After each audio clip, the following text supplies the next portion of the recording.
Ok, alors bonjour à toutes et à tous et bienvenue dans cette nouvelle vidéo. Donc dans cette nouvelle vidéo, on va enfin sur cette chaîne YouTube aborder le thème des ETF, les Exchange Traded Funds, ce qu'on appelle aussi en français tout simplement les trackers. Donc écoutez, cette première vidéo fait partie d'une série de vidéos consacrées au sujet des ETF. Donc écoutez, aujourd'hui, on va s'intéresser globalement à ce que sont les ETF. Qu'est-ce qu'un ETF? On va voir un petit peu tous les tenants et aboutissants qui gravitent autour de ce sujet. Et dans les prochaines vidéos, on va s'intéresser à tout ce qui va suivre après avoir vu cette introduction générale aujourd'hui. À savoir, nous allons voir dans les prochaines vidéos quelles sont les performances des ETF, quels sont les frais des ETF, comment on sélectionne tout simplement un bon ETF, etc. Bref, je vous en dis pas plus, ça ce sera pour les prochaines semaines à venir. Donc écoutez, on se retrouve tout de suite derrière mon écran. Je vous ai préparé un diaporama pour vous expliquer tout ce qui concerne les ETF de manière générale. Donc c'est parti, on se retrouve tout de suite derrière mon écran d'ordinateur. À tout de suite, ciao ciao. Ok, alors bonjour à toutes et à tous, bienvenue dans cette première vidéo réellement et entièrement consacrée au sujet des ETF, qu'on appelle également trackers. Donc dans cette vidéo d'introduction aux ETF, on va voir globalement qu'est-ce qu'un ETF de manière très générale. Et cette vidéo fait partie d'une série de vidéos qui vont suivre par la suite, où on va voir plus en détail comment fonctionnent les ETF, quelles sont les performances des ETF, etc. Donc, on va passer tout de suite à la diapositive suivante. Donc déjà, qu'est-ce qu'un ETF? Alors, un ETF, donc l'acronyme anglais d'ETF, c'est Exchange Traded Fund. Un ETF, c'est ce qu'on appelle aussi un tracker en France. Donc un ETF, c'est un organisme de placement collectif. Donc globalement, un ETF, c'est un fonds de gestion qui collecte l'épargne collective de multiples investisseurs afin d'investir cette épargne. Et cette épargne est investie généralement en bourse dans des indices boursiers, mais on va voir ça par la suite. Donc un ETF, c'est un produit financier d'indexation. En bourse, souvent, on trouve des ETF qui sont indexés par exemple sur le CAC 40. Donc quand on achète des parts d'ETF, l'ETF investit dans les actions qui composent le CAC 40. Donc ça permet d'obtenir la performance du marché. Mais on va voir ça par la suite dans la vidéo. Quelque chose d'important à noter, un ETF, c'est un fonds de gestion passive. Donc tout est passif lorsqu'on parle des ETF. Contrairement aux fonds de gestion actifs qui ont des frais qui avoisinent à peu près 2% par an, les ETF ont des frais extrêmement faibles, je vais en reparler par la suite, puisque ce sont des fonds d'indexation qui se contentent d'investir l'épargne collectée auprès des investisseurs par exemple dans des indices dans le cas de la bourse, dans des indices boursiers, le CAC 40, le S&P 500, etc. Donc c'est très important de le noter, ce sont des fonds passifs. Donc ce sont des fonds qui sont très peu chers, la plupart des transactions sont automatisées par ordinateur, il n'y a pas des cabinets d'analyse financière et de multiples analystes à rémunérer, d'où des frais de gestion très faibles. On en reparle par la suite. Quelque chose d'important à noter, en fait un ETF, c'est un fonds de gestion, un fonds d'investissement qui a toutes les caractéristiques d'un fonds classique, un fonds actif, mais la différence, c'est que les parts du fonds, donc lorsque vous investissez dans un ETF, vous achetez, ou un tracker, vous achetez des parts de cet ETF. Eh bien, contrairement à un fonds classique, les parts de cet ETF sont cotées en bourse.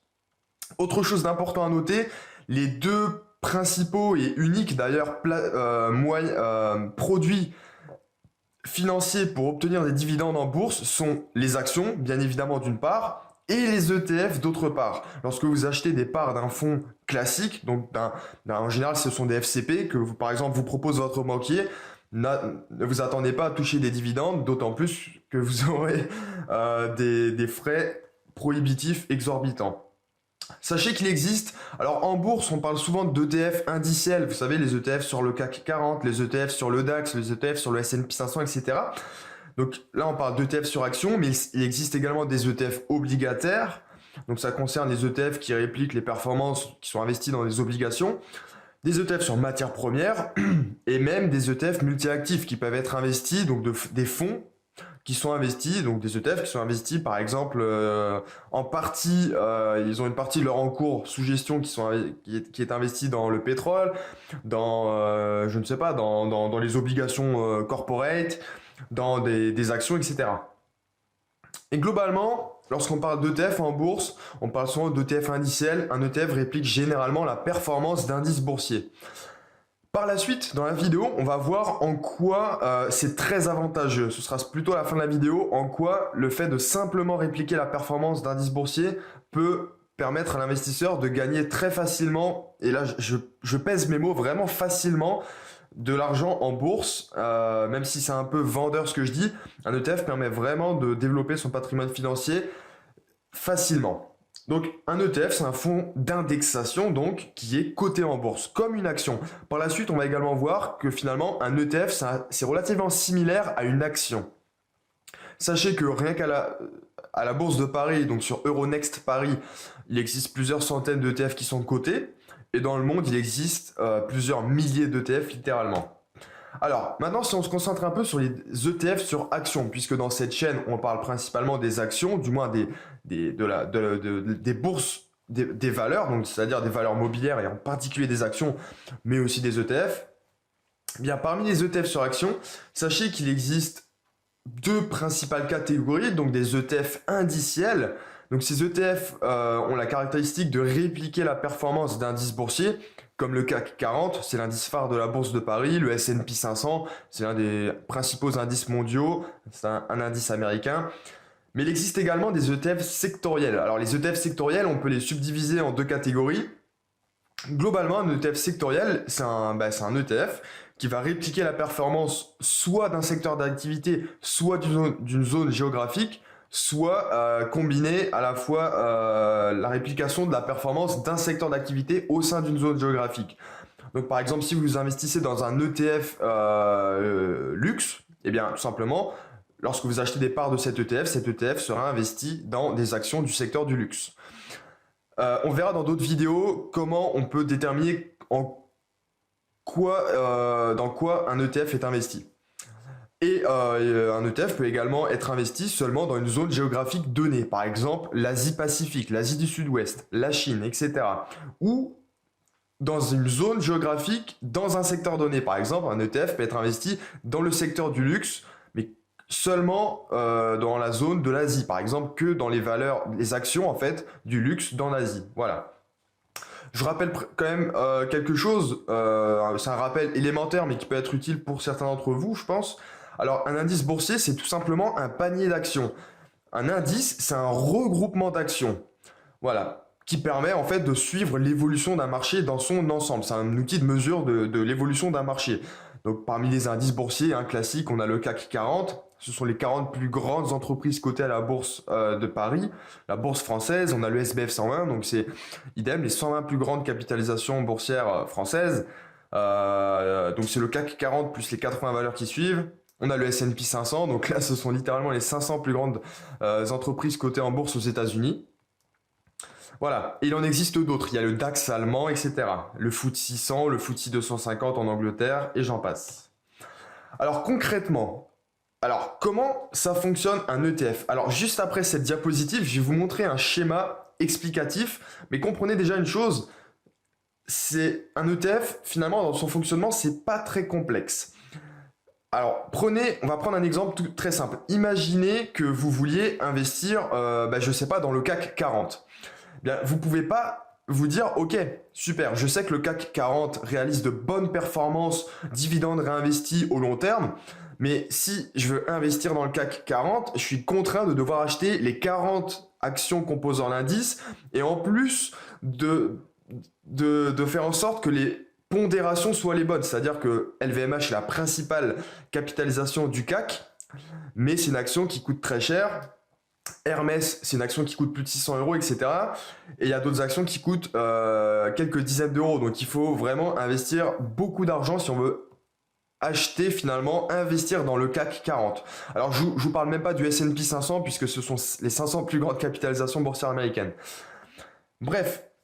Globalement, un ETF, ça permet d'investir sur un marché. Et comment ça fonctionne? Eh bien, lorsque vous décidez par exemple d'investir dans un ETF qui réplique l'indice CAC 40, donc en d'autres termes, par transitivité, lorsque vous décidez d'investir dans le CAC 40, eh bien, vous achetez des parts d'un ETF CAC 40 et l'ETF, grâce à des milliers d'investisseurs qui veulent investir dans le CAC 40, donc qui achètent des parts de cet ETF, eh bien cet ETF qui va collecter l'épargne collective va investir dans les valeurs composant le CAC 40. Alors, petite précision, il existe des ETF à réplication physique. Donc, ce sont des ETF qui investissent directement dans l'indice répliqué, c'est-à-dire, par exemple, en l'occurrence, dans le CAC 40.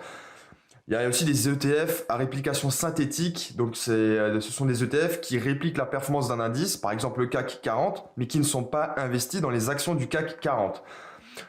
Donc, on a quand même les mêmes performances. Ce sont des ETF intéressants également, les ETF synthétiques. Mais voilà, ça fonctionne différemment. Il y a des swaps de performance, etc. Mais ce sera le sujet d'une autre vidéo. Là, aujourd'hui, le but de cette première vidéo, c'est vraiment une introduction générale aux ETF. Et donc, autre avantage considérable des ETF, eh bien, lorsque vous achetez par exemple des parts d'un ETF CAC 40, eh bien, sachez que le CAC 40 est constamment composé des 40 plus grandes capitalisations boursières, entre parenthèses flottantes françaises. C'est pas très important de le noter, considérez les 40 plus grandes entreprises françaises cotées en bourse. Eh bien, sachez que si l'entreprise sous-performe, eh bien, elle sera à un moment donné ou à un autre éjectée du CAC 40 et la 41e entreprise va la remplacer. Donc on a constamment les 40 entreprises très performantes. Puisque si l'entreprise n'est pas performante, les investisseurs vont vendre les actions de cette entreprise et forcément son cours boursier va diminuer, sa capitalisation boursière va diminuer et à un moment donné ou un autre, si cette entreprise se trouvait dans le CAC 40, elle va en sortir et elle va être remplacée par la 41e. Donc en fait, quand on achète un ETF CAC 40, on investit constamment dans les 40 entreprises les plus grandes capitalisations boursières françaises, qui sont généralement des entreprises performantes, bien que ce ne soit pas une généralité. Le principe est également exactement le même pour des ETF S&P 500 par exemple. Le S&P 500 qui est un indice américain très représentatif du marché américain, puisqu'il recense les 500 plus grandes entreprises américaines cotées en bourse. Et donc, lorsque vous achetez, par exemple, des parts d'un ETF CAC 40, eh bien, le fonds, et on va voir par la suite qui gère ces fonds, eh bien, le fonds, donc l'ETF, finalement, va investir dans les actions qui composent l'indice. Comme j'ai dit, c'est un ETF à réplication physique, dans les mêmes pondérations que celles de l'indice. C'est-à-dire que je m'explique. Dans le CAC 40, le poids de LVMH, qui est la première capitalisation boursière française, le poids de LVMH dans le CAC 40 est beaucoup plus important que le poids de Renault, par exemple, qui est plutôt vers la fin de la liste. Et donc, l'intérêt d'un ETF, c'est qu'il est investi en général dans les mêmes pondérations peu ou prou que celles de l'indice. Donc un ETF CAC 40, parmi les premières lignes, les plus grosses sommes investies, on va retrouver des sommes dans LVMH, dans L'Oréal, dans Total, etc. Et des sommes moindres dans Renault, dans Accor, ou ce genre d'entreprise. Donc comme je l'ai dit précédemment, et donc voilà, grâce à tout cet argent collecté auprès des investisseurs, l'ETF investit dans les actions composant l'indice répliqué.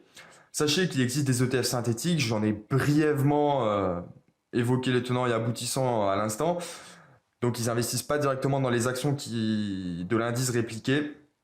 Mais comme je l'ai dit, les modes de réplication seront détaillés dans une vidéo ultérieure.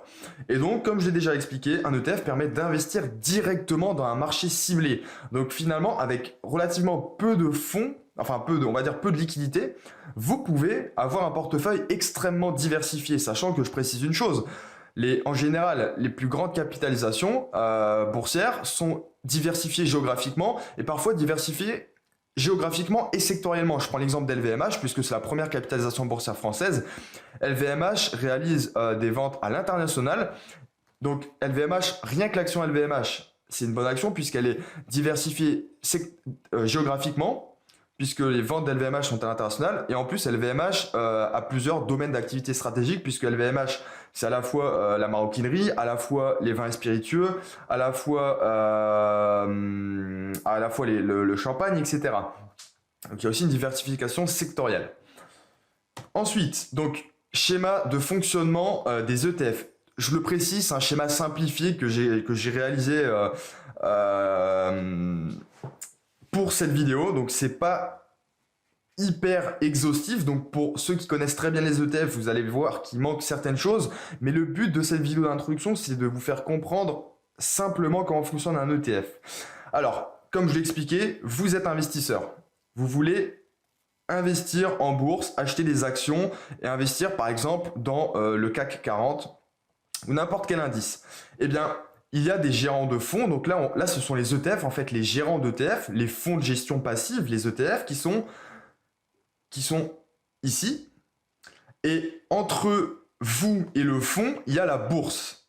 Eh bien vous allez, grâce à vos liquidités, vos espèces, votre argent, vous allez acheter des parts de ce fonds, donc des parts d'ETF.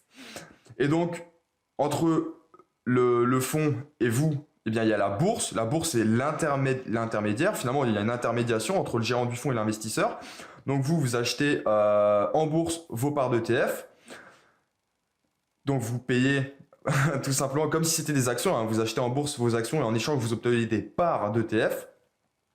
Et donc, de manière plus simplifiée, le schéma, c'est le suivant. Vous êtes investisseur, vous donnez de l'argent par transitivité au gestionnaire de l'ETF et l'ETF vous rémunère, vous rétribue des parts de son fonds. Tout simplement. La bourse est entre les deux puisque les entreprises de marché comme Euronext, mais il y a aussi des systèmes multilatéraux de négociation, etc. Mais je ne vais pas rentrer dans le détail.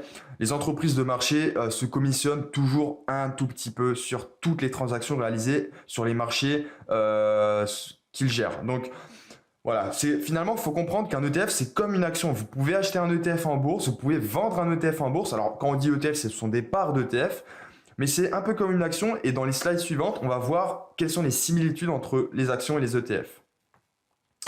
Alors, déjà, qui crée des ETF? Je vous ai dit que je vous dirais d'où proviennent les ETF. Eh bien, les ETF sont créés par des grands gestionnaires d'actifs, donc parmi lesquels nous retrouvons, la liste, je précise, n'est pas exhaustive. Nous retrouvons en France Lyxor, qui est une filiale de la Société Générale. Nous retrouvons également Amundi, qui est une filiale du Crédit Agricole. Il y a également la BNP Paribas qui dispose de ses propres filiales et qui propose ses propres ETF. En général, toutes les grandes banques proposent leurs propres ETF. Et ensuite, il y a iShares. Donc iShares, c'est une filiale de BlackRock. BlackRock, c'est tout simplement le plus grand gestionnaire d'actifs au monde. BlackRock, c'est une action qui est intéressante, c'est une entreprise qui est cotée en bourse et qui gère tout simplement des fonds de gestion passive et beaucoup d'ETF. Et BlackRock dispose d'à peu près 6 000 milliards de dollars d'encours sous gestion.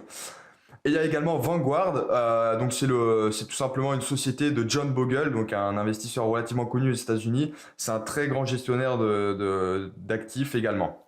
Donc globalement, les ETF sont créés par ces grandes sociétés ou filiales de sociétés. Précision importante, les ETF sont toujours produits par des sociétés qui sont agréées par l'AMF, que ce soit les sociétés françaises ou étrangères d'ailleurs. Elles obtiennent toujours l'agrément de l'autorité des marchés financiers pour opérer sur le territoire français. Alors, quels sont les rapports, les similitudes, on va dire, qu'est-ce qui rapproche un ETF d'une action finalement? En quoi un ETF est similaire d'une action? Eh bien, quand vous achetez des parts d'ETF, ça revient un petit peu à acheter des actions. Tout simplement pourquoi? Eh bien, un ETF.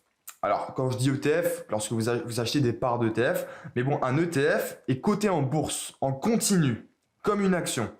Un ETF dispose d'un code ISIN. Donc, un code ISIN, c'est un code d'identification internationale des titres financiers. Là, par exemple, je vous ai mis l'exemple d'un code ISIN pour un ETF, en l'occurrence le Lyxor CAC 40 distribuant UCITS ETF.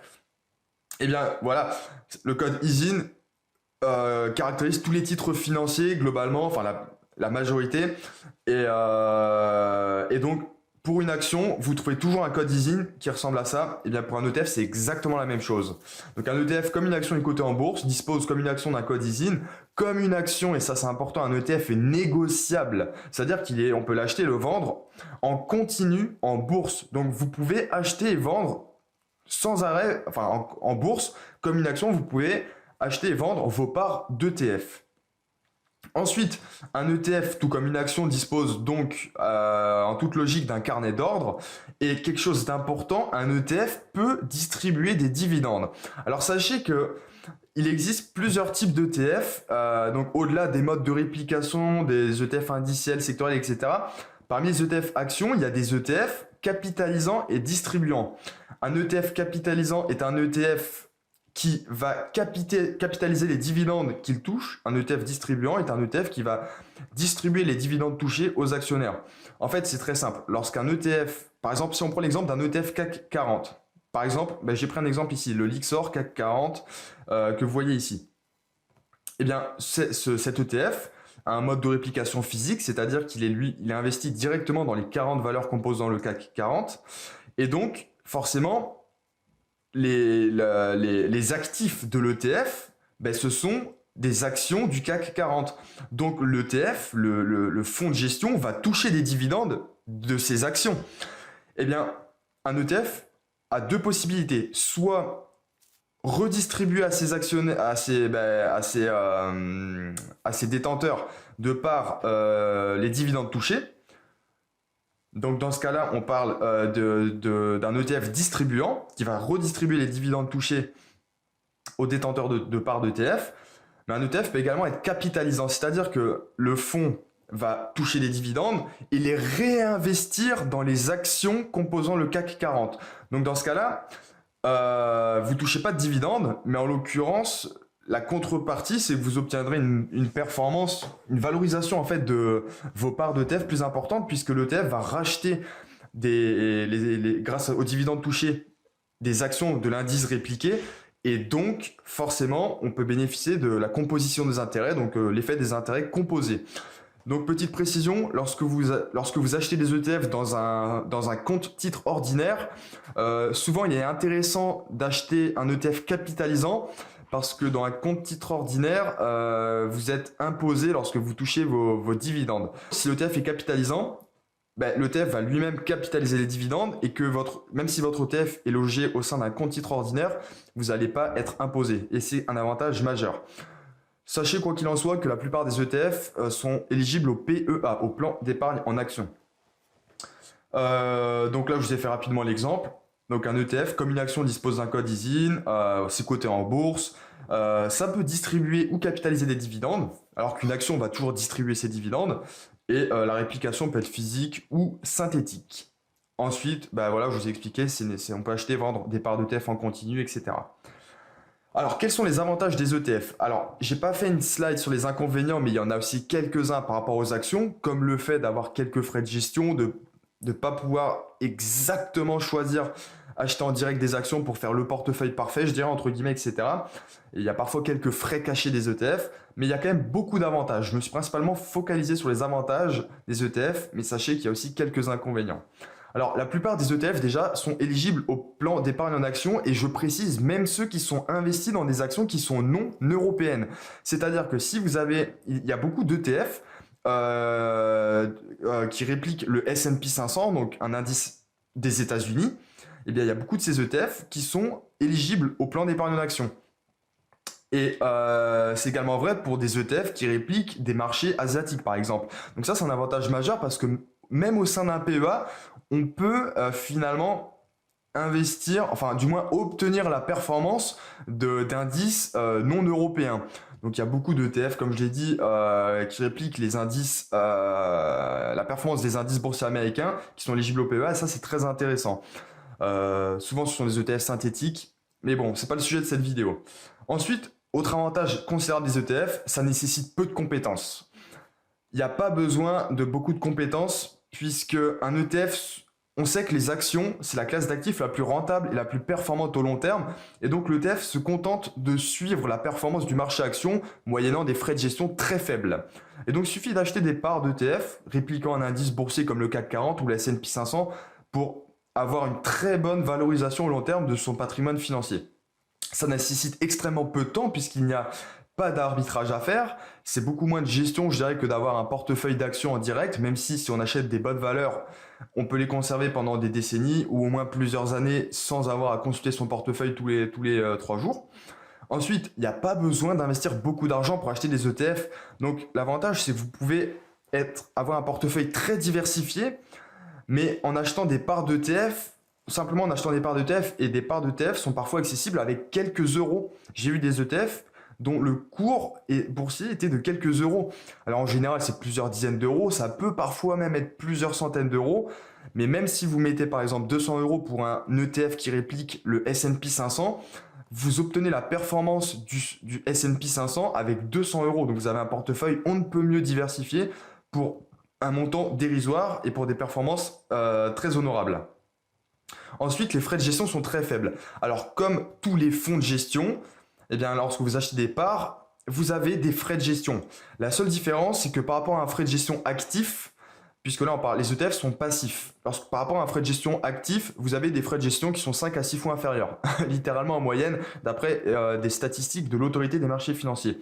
En France, en moyenne, les frais de gestion des ETF sont de 0,35% par an. Donc si vous avez... petite précision, sur les 30 dernières années, le CAC 40 dividende réinvesti a obtenu une performance de 7,8% par an. On va arrondir à 8%. Bien globalement, si vous aviez acheté un ETF CAC 40, donc capitalisant, globalement, la performance long terme est de 8%, mais vous retranchez à ces 8%, en été 7,8%, 0,35%. Donc vous obtenez tout de même plus de 7% de performance par an, ce qui est considérable. Vous n'aurez aucun contrat d'assurance vie qui vous proposera ce genre de performance. Comme je l'ai dit, les performances sont globalement élevées. Avoir plus de 7% en moyenne au long terme, il ne faut pas se focaliser sur le court terme, mais sur le long terme, plus de 7% par an, ou plus, c'est fréquent. Et on peut faire encore mieux. Le S&P 500 est un indice qui avoisine les 10% de performance par an, ce qui est considérable. Ensuite, comme je l'ai expliqué, on peut investir directement dans un marché entier ou dans un indice sans avoir acheté chacune des valeurs qu'il compose. Et on comprend bien évidemment l'intérêt des ETF dans le cas du S&P 500. Le S&P 500, cet indice regroupe les 500 plus grandes capitalisations boursières américaines. Donc si vous voulez investir entre guillemets dans le S&P 500, il vous faudrait avoir un portefeuille boursier de 500 lignes.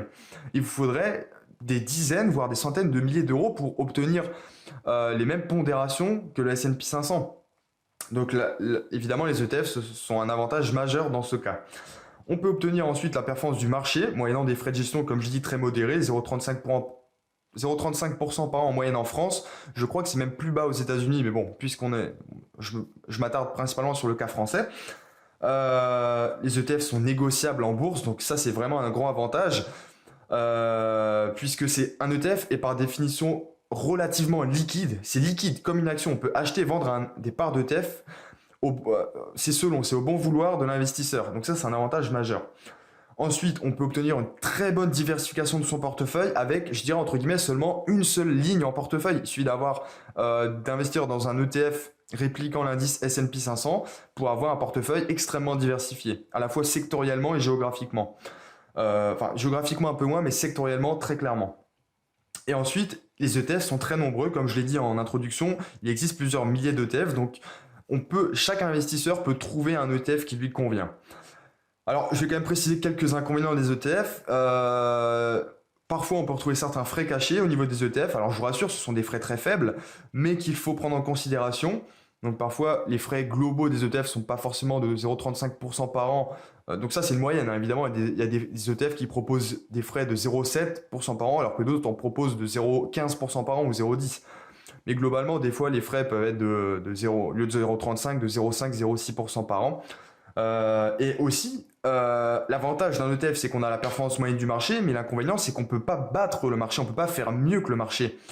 Alors que souvent, dans les indices boursiers, seulement quelques valeurs, quelques actions tire la performance vers le haut. Quand on prend le cas du CAC 40, ben, LVMH tire la première capitalisation boursière française qui a un poids considérable dans le CAC 40, eh bien, surperforme le CAC 40, son indice de référence, et donc tire la performance du CAC vers le haut. Donc en achetant des actions LVMH, tout simplement, on peut avoir une meilleure performance que le CAC 40. Mais avec une diversification moindre. D'ailleurs, je pense que c'est ce que je dis par la suite de la vidéo. Alors, maintenant, comprenez une chose.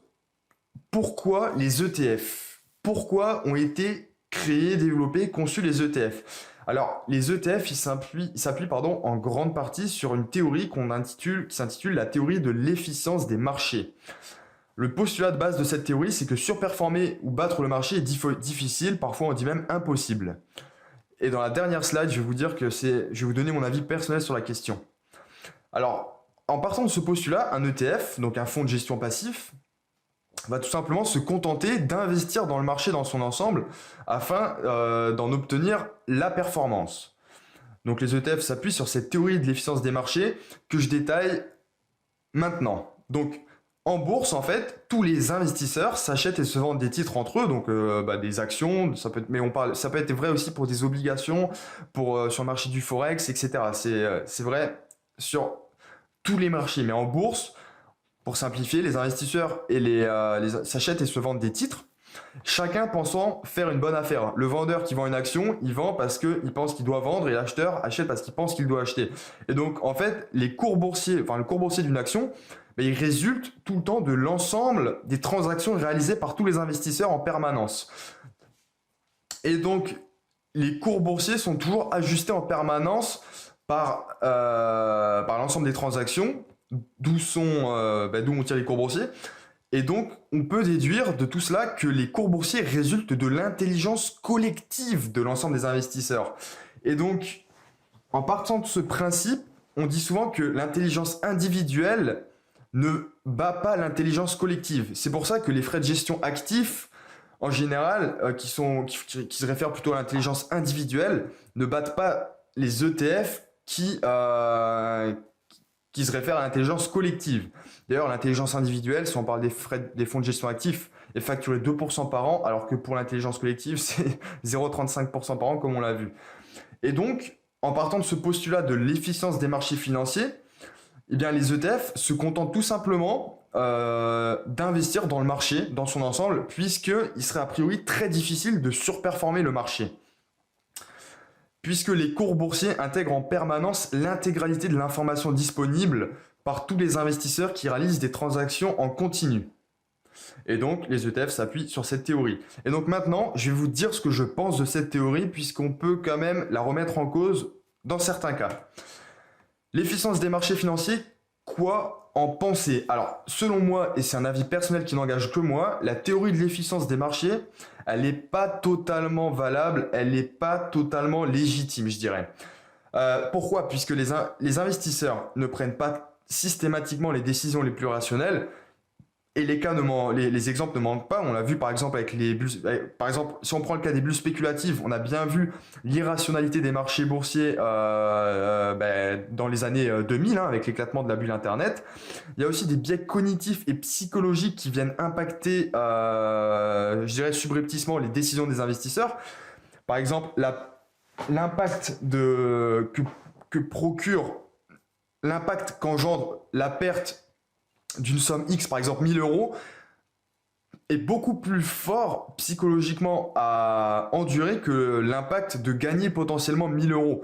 Donc globalement, d'ailleurs on dit souvent que la bourse monte en prenant l'escalier et descend en prenant l'ascenseur. C'est pour ça que lorsqu'il y a un crack, ça baisse d'un coup, mais lorsque la bourse remonte, c'est progressif. Mais voilà, il y a énormément de biais cognitifs et psychologiques qui viennent influencer les décisions des investisseurs.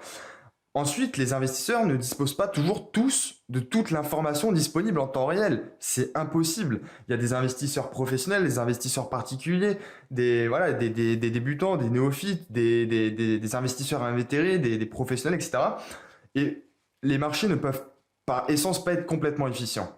Et d'ailleurs, si les marchés étaient parfaitement efficients, personne ne pourrait les battre puisque en continu et en permanence, les prix reflèteraient exactement toute l'information disponible et donc personne ne pourrait battre le marché. Et j'ai un exemple très concret qui montre qu'il est possible de battre le marché. Bien, le fonds d'investissement de Warren Buffett, qui s'intitule Berkshire Hathaway, réalise une performance annuelle moyenne plus de 2 fois supérieure à celle du marché. Donc là, je parle du marché américain depuis des décennies. Donc c'est à peu près 2 fois par an. Aux États-Unis, la performance moyenne du marché action coté ça avoisine les 10% par an, on s'en rapproche. Et bien pour le fonds d'investissement de Warren Buffett, c'est plutôt 20% par an. Et donc si les marchés étaient totalement efficients, personne ne pourrait les battre.